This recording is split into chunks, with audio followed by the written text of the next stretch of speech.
President Muhammadu Buhari has saluted former President Goodluck Jonathan for conceding defeat in the 2015 presidential election. Buhari praised the former president, insisting that no Nigerian blood was worth his political ambition, describing him as a true patriot. President Buhari stated this in a message delivered on his behalf by the Secretary to the Government of the Federation, Boss Mustafa, at the presentation of the former president's book titled My Transition Hours. According to the president, election should not be a declaration of war. The event, which took place in Abuja on Tuesday, had in attendance the national chairman of All Progressive Congress, Adamu Shomole. Also at the event is former governor of Akwa Ibom State, Godswill Akpabio, who recently deferred from PDP to APC. Others in attendance are the Secretary of the Government of the Federation, Boss Mustafa, who also stood in for President Muhammadu Buhari, former head of state, Yakubu Gowon, Abdulsalam Abubakar, former vice president, Namadi Sambo, former president of Sierra Leone, Ernest Bai Koroma. Others are the Senate President Bukola Saraki, Speaker of the House of Representatives Yakubu Dogara, T.Y. Danjuma, governors of Rivers, Bayelsa, Ebonyi, Cross River, Delta, Abia, as well as national chairman of the PDP, Uche Secondus.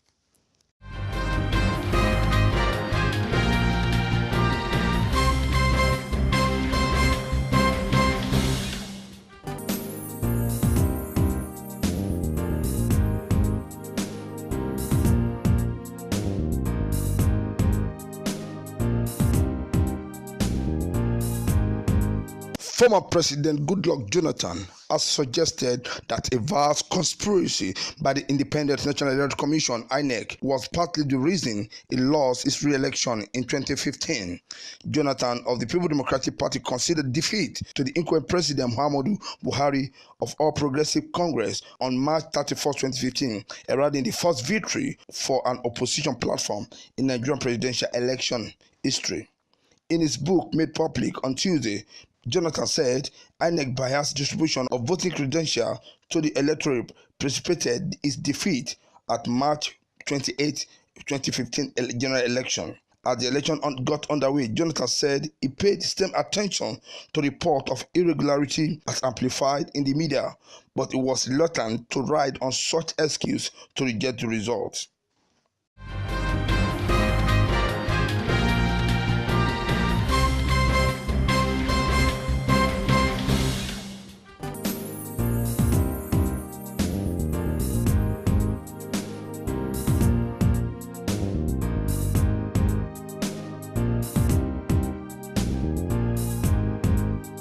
One of the opposition parties in Nigeria, United Progressive Party (UPP), has formally adopted President Muhammadu Buhari, who is the candidate of the All Progressive Congress (APC), as its presidential candidate for the 2019 general election.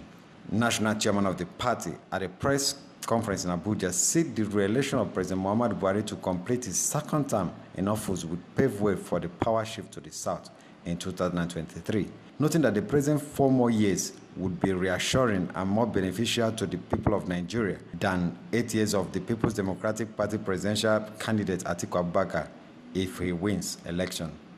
After a painstaking evaluation of all the options, and in consideration of the sincerity, uprightness, and credibility of President Muhammadu Buhari, which has brought to bear in his approach to governance for the past 3.5 years, the National Working Committee of the party, acting on behalf of the National Executive Committee, after extensive consultations with all stakeholders in the party, wish to announce to the Nigerian public that President Muhammadu Buhari, GCFR, has been endorsed and adopted as our presidential candidate for the 2019 presidential election. Our resolution to adopt President Muhammadu Buhari as our candidate has been made easy for us by the leading opposition party, the People's Democratic Party (PDP), who elected former Vice President Atiku Abubakar as their presidential candidate for the 2019 presidential election. There is no discerning Nigerian or patriotic and rational political party that will have an objective assessment of President Muhammadu Buhari and Alhaji Atiku Abubakar that will not come to a logical conclusion that President Muhammadu Buhari towers head and shoulder above Alhaji Atiku Abubakar in integrity, and in all other considerations. Okori, who was supported by the National Executive Committee of the party, said President Muhammadu Buhari was adopted because of his achievements in the past 3.5 years of his administration. We are enthused by the several gains made by the single-minded implementation of the Single Treasury Account, TSA, and bank verification number, BVN, policies, an unprecedented tax revenue regime. The free hand the EFCC has been allowed to carry out its statutory functions, as well as a highly innovative whistleblowing policy, have combined to put the fear of God in public office holders and those in the private sector who before now elevated corruption in all its ramifications to a national culture. Nothing can be more patriotic than the fact that the ongoing infrastructural projects in Nigeria that were at various levels of abandonment have been revived and are now at various stages of completion within a period of 3.5 years. It is commendable that the Buhari administration allowed the contractors who were beneficiaries of the PDP patronages to continue with the projects and injected fresh funds to ensure their completion. In Abuja, LM Chukwemeka reports.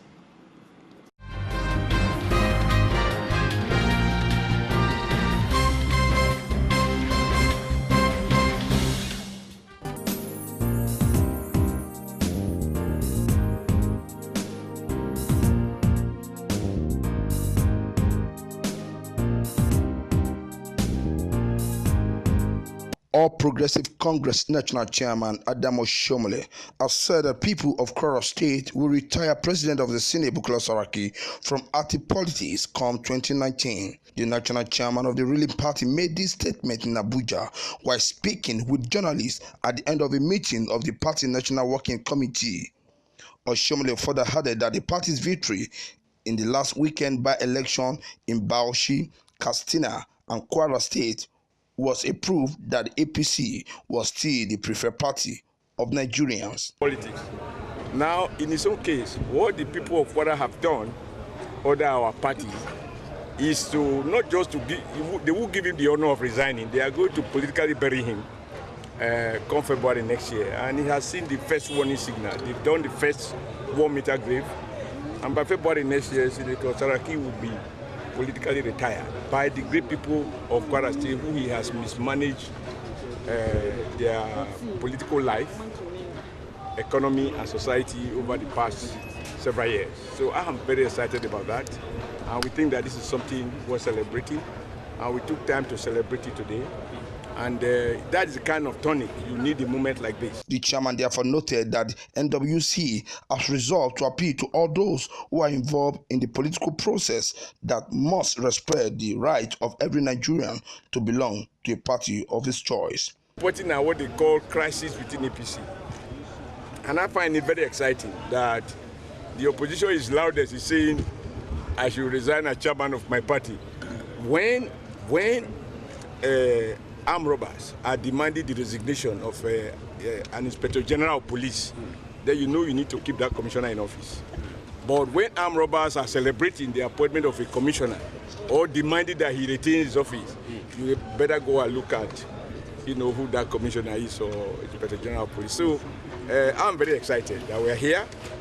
And those who know me knows that, once we commence a battle, we don't give up. I believe that APC will win the next election. And all those decampees who decamp because they wanted to be president, they will find that while they were gunning for the elephant, their own people didn't think that they deserve an antelope.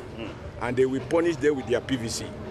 And I'm happy that, God willing, we will be superintending over that process, where democratically, the people armed only with their PVC, we did a deadly blow. The party therefore said it expects government to investigate Akwa Ibom State Assembly crisis and the police commissioner involvement. The chairman of the ruling party also said that the promises made by the PDP candidate in his policy document should not be taken serious. And that as we approach the election, we should emphasize issues. People should market themselves, tell us why we should trust them, particularly since there are no news players on parade. Everybody that I know, of note on parade as at one time or the other being government. So if you are going to put air conditioner over Nigeria roads, you have to be able to speak to how you are going to design these air conditioners and what happened that when you were there before, you couldn't design air condition even for a small room and parlor. So I think issues like that, there are no magic. You are going to create 10 million jobs. You have to tell us how come that when you were in government before, you produce a seed document in which you promised to create 7 million jobs. By the time that government was out, we have lost Michelin. That when we made the Port Harcourt and Lagos, Michelin closed down, Dunlop closed down, the entire textile industry closed down. We were witnesses unprecedented level of industrial obituary.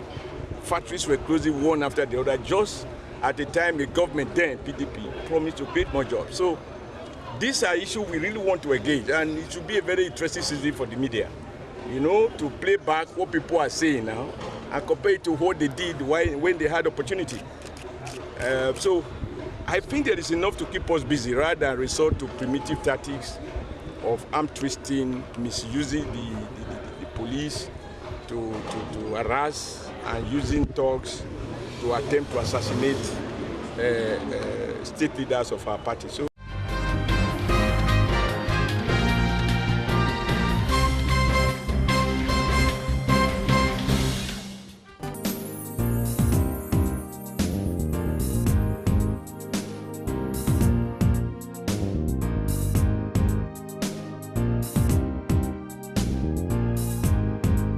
Ekiti State Governor Kayode Fayemi has reinstated 5 permanent secretaries who are retired from the state civil service by the immediate past administration of Ayodele Fayose. The reinstatement followed the hearing of their petitions by the National Human Rights Commission, which declared that they were unfairly treated. A statement by the Chief Press Secretary to the Governor, Yinka Oyebode, listed the permanent secretary as Emmanuel Osho, Alfred Ologuntoye, Ayodeji Ajayi, Mrs. Funke Falodun, Ayodele Wolabi, and Babatunde Alokan.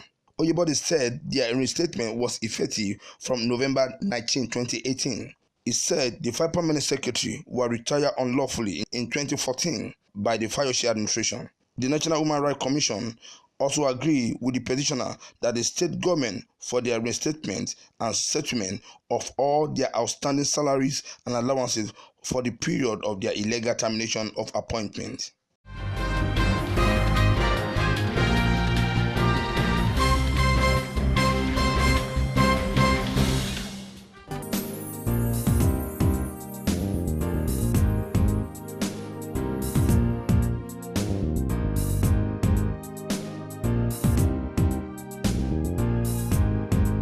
A non-governmental organization, Greenlight Initiative, has called for concerted effort by all stakeholders to reduce the burden of road traffic crashes in the country.